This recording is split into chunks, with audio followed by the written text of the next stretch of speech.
Morning friends, welcome back to my channel through new blog. আজকে second দিন শান্তিনিকেতনে আমাদের। তো সেকেন্ড দিন আজকে একটা স্পেশাল ডে, তার কারণ হচ্ছে যে আজকে অমিতের বার্থডে। সেই জন্য আমাদের রুমে আমরা ডেকোরেট করছি, অমিতের বার্থডেটা এখানেই সেলিব্রেট হবে। এখানে দেখছো সকালে ঘুম থেকে উঠে নুপু আর অবন্তিকা চলে এসছে, আর এখানে অতসী সুন্দর করে সাজাচ্ছে, অনেকক্ষণ আগে থেকে উঠেছে। তো অতসী সাজাচ্ছে রুমটাকে বেলুন টেলুন দিয়ে। আর এখানে আমাদের একটা ভুল হয়েছে যে বড় কেক আমরা আনতে ভুলে গেছি, তো এখান থেকে একটা ছোট কেক নিয়েছি, সেটা দিয়েই আমরা কেক কাটিং করব। যে অবন্তিকাও এসে গেছে, বৈশালীও এসে গেছে, অমিতকে শুধু এখন ডাকার অপেক্ষা। এইটা হচ্ছে সুন্দর করে সাজিয়েছে একটা চেয়ারের উপরে, আর বৈশালী গেছে অমিতকে ডাকতে। তো আমরা এক্ষুনি এই সেলিব্রেশনটা শুরু করে দেবো। আরে বার্থডে বয়, সকাল সকাল কেক কাটবো নাকি?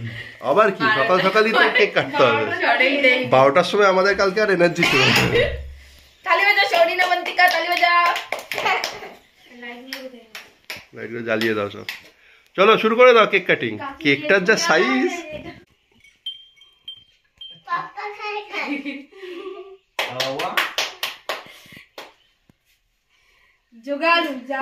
যা পাওয়া গেছে সেটা দিয়েই হচ্ছে। ওই যে তুমি কেকটা খাও।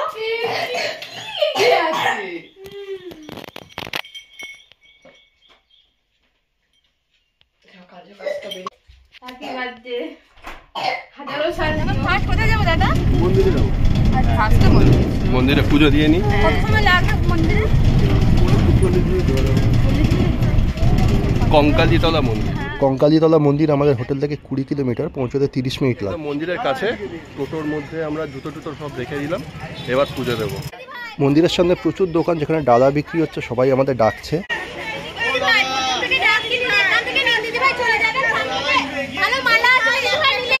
আমরা একটি দোকান সিলেক্ট করলাম, সেখান থেকে আমরা মায়ের পুজো দেওয়ার জন্য ডালা নিয়ে নিলাম, আরও 101খানা লাল জবা ফুলের মালা নিলাম।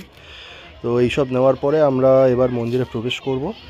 আস্তে আস্তে মন্দিরের দিকে যাচ্ছি। খুব সুন্দর লাগছে, এই দিকটা একটু হালকা ঠান্ডা আছে সকালটা, আর চারদিকে খুব ফাঁকা, সেই জন্য ঠান্ডা হাওয়াও আছে। মন্দির চত্বরটা কিন্তু বেশ বড় আর অনেকটা প্রশস্ত, আর ভেতরে দেখছো যে প্রচুর মোটা মোটা গাছ আছে, আর সুন্দর করে গাছের গোড়াগুলো বাঁধানো, যেখানে মানুষ বসতে পারবে ছায়ার মধ্যে গরমকালে।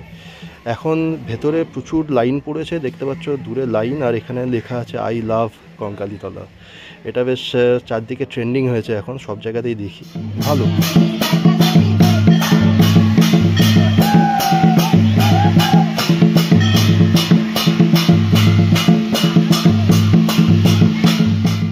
কেমন লাগলো আদিবাসী নাচটা? বেশ ভালো লাগলো না?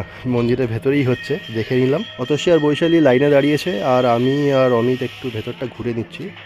মন্দির এরিয়াটা আগেই বলেছি বেশ বড়, মন্দিরটা মাঝামাঝি জায়গায়, আর এক পাশে আছে একটি কুণ্ড, যেখানে একটি জলাশয় আছে, আর একদম মন্দিরের পেছনে কোপাই নদী বয়ে যাচ্ছে, সেটাও আমরা দেখব। মন্দির চত্বরের ভেতরে অনেক খেলনা বিক্রি হচ্ছিল, সেখান থেকে দুজন বাচ্চাকে আমরা খেলনা কিনে দিয়েছি। ওরা একটা গাছের ছায়ার নিচে বসে এগুলো একটু ঘাটাঘাটি করছে। লাইন অনেকটা এগিয়ে গেছে, তো আমরা চলে গেলাম লাইনে। এখানে দেখছো যে ওরা দাঁড়িয়ে আছে, আর আমরা এখানে তিলক পরলাম। এখানে একজন বয়স্ক মহিলা এসে আমাদের তিলক পরিয়ে দিল, চন্দনের তিলক আর লাল সিঁদুরের তিলক। মায়ের পুজো দেবো। ভেতরটা মোটামুটি ফাঁকাই আছে। আমি এবার মাকে দর্শন করাচ্ছি তোমাদের। কি সুন্দর মায়ের ছবি আছে, একটা কাঠের সিংহাসন, তার উপরে ওং লেখা আছে, আর পুরো মন্দিরটা একদম লাল জবা ফুলের মালা দিয়ে পুরো সুসজ্জিত। পুরো মন্দিরটাই পুরো ফুলের মালা দিয়ে পুরো লাল হয়ে আছে, দেখতে খুব সুন্দর, অপূর্ব লাগছে। আমরা পুজো দিলাম, নাম গোত্র বলে আমাদের পুজো দেওয়া হলো, বাচ্চাদের নামেও পুজো দিলাম। তারপরে আমরা আস্তে আস্তে মাকে আরেকটু দর্শন করে তারপরে আমরা বাইরে বেরিয়ে এলাম। চলে এসেছি কুণ্ডর সামনে। এখানে বেশ ভিড় আছে, এখানে একটি জলাশয় আছে, যেখানে বলছে যে ফলমূল এইগুলো ফেলতে না জলের মধ্যে। আমরা কুণ্ডর সামনে এলাম, এখানে অতসী একটু জল নিয়ে আমাদের গায়ে ছিটিয়ে দিল, পবিত্র জল। আর তারপরে এখানে আরেকটি গাছের নিচে মায়ের ছবি আছে, এখানে পুজো দেওয়া হয়েছে মাকে, তো সেটাও আমি একটু ছবি তুলে নিচ্ছি। তো জায়গাটা খুবই সুন্দর লাগছে। সকাল সকাল মন্দিরে পুজো দিলে কারই না ভালো লাগে, মনটা একদম আনন্দ হয়ে গেল, খুশি হয়ে গেল। দিনটা আশা করি ভালো যাবে, কারণ আমাদের এরপরে আরও অনেকগুলো জায়গা ঘুরতে যাওয়ার প্ল্যান আছে।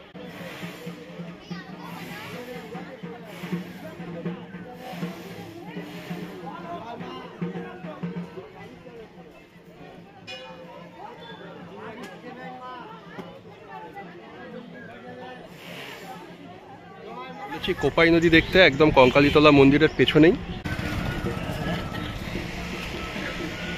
শান্ত জায়গা আর কি, আর চারদিকে এত সুন্দর গান বাজনা হচ্ছে, মন্দির আছে, মনটা মনে হয় খুব সুন্দর শান্ত হয়ে গেল, ভালো লাগছে বেশ। সকাল সকালটা খুব সুন্দর, সামনেই নদী দেখতেই পাচ্ছি, আমি একদম কাছে গিয়ে দেখাচ্ছি।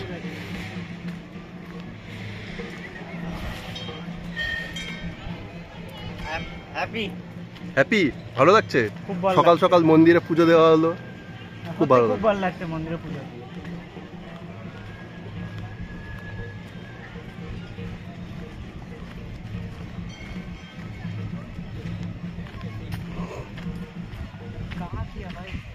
अच्छा তুমি ওই দিকটা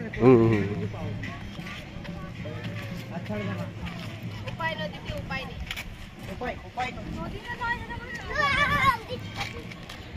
তাকাও সবাই, সবাই ঘুরে তাকাও।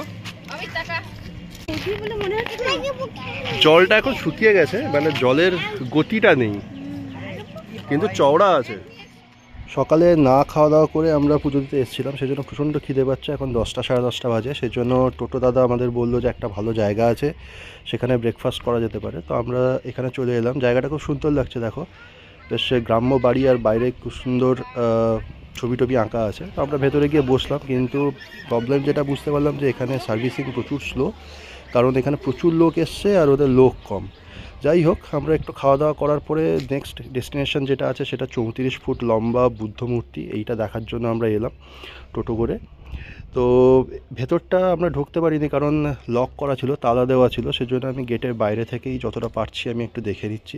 বেশ ভালো জায়গাটা, বেশ অনেকটা বড় জায়গার মধ্যে একটা বড় বুদ্ধ ঠাকুরের মূর্তি আছে, একদম সাদা, একদম বেশ উঁচু আর বড়, বেশ ভালো লাগছে। ভেতরে গিয়ে ঢুকে দেখতে পারলে আরও ভালো হতো। এখন প্রায় 11:30 বাজে, প্রচুর রোদ, তো আমরা বেশিক্ষণ আর টাইম স্পেন্ড করলাম না। আমি একাই এখানে দেখতে এসেছি, আর বাকিরা সব টোটোতে বসে আছে ছায়ার মধ্যে, কারণ ওরা একটু হাঁপিয়ে উঠেছে। তো যাই হোক, আমাদের নেক্সট ডেস্টিনেশন হচ্ছে আমরা একটু পরে লাঞ্চ করব, তো সেজন্য আমরা একটি জায়গায় যাব ঠিক করলাম। টোটো করে যে জায়গাটা দিয়ে যাচ্ছি সেটা হচ্ছে একদম আদিবাসী গ্রাম। এখানে দেখছো যে সব আদিবাসী বাড়ি আছে, এই এলাকাটা পুরো আদিবাসীরাই থাকে, মাটির বাড়ি, আর এখানে সব নানা রকমের জিনিসপত্র ওরা তৈরি করে, যেগুলো সোনাঝুরি হাটে বিক্রি হয়। তো এইটার ভেতর দিয়ে আমরা যেতে যেতে পৌঁছে গেলাম আমাদের হোটেলে। দুপুরের লাঞ্চ আমরা এখানেই করব, কিন্তু ব্যাপারটা হচ্ছে যে এখানকার খাওয়া দাওয়া খুব একটা আমাদের পছন্দ হয়নি। দাম বেশ ভালোই ছিল, একটু বেশির দিকেই ছিল, কিন্তু খাওয়ার কোয়ান্টিটিও বেশ ভালোই ছিল, কিন্তু কোয়ালিটি একদমই জঘন্য। আমরা নিয়েছিলাম মাটন, তারপরে ভেটকি, এগুলো সব নিয়েছিলাম, কিন্তু খাওয়ার কোয়ালিটি একেবারেই ভালো ছিল না। হোটেলটির নাম বনবিথি হেসেলঘর, ভুলেও তোমরা এখানে খেতে এসো না, একদম ওয়েস্ট অফ মানি। আমরা লাঞ্চ করার পরে হোটেলের ওনারকে কমপ্লেন করেছি, কিন্তু তাতে কোনো লাভ হবে বলে আমার তো মনে হয় না। যাই হোক, আমরা লাঞ্চ করার পর আশাহত হয়ে আরেকটি ডেস্টিনেশনের দিকে এলাম। এটি হচ্ছে অমর কুটির সোসাইটি। এখানে বেশ কিছু হ্যান্ডিক্রাফটস কালেকশন আছে। এটা সেকেন্ড ফ্লোর একটা বিল্ডিং, যেখানে আমরা গেলাম। ভেতরটা এসি আছে। ভেতরে গিয়ে আমরা দু একটা জিনিসপত্র কিনলাম। বাইরে একটি রবি ঠাকুরের বিরাট বড় স্ট্যাচু আছে। তো এইভাবে আমাদের সেকেন্ড ডেটা শেষ হয়ে গেল। এবার আমরা হোটেলে ফিরবো, একটু রেস্ট নেব।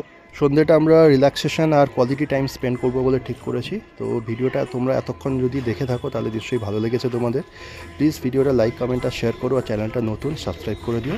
দেখা হচ্ছে তোমাদের সাথে নেক্সট ব্লগে, ততক্ষণের জন্য টাটা।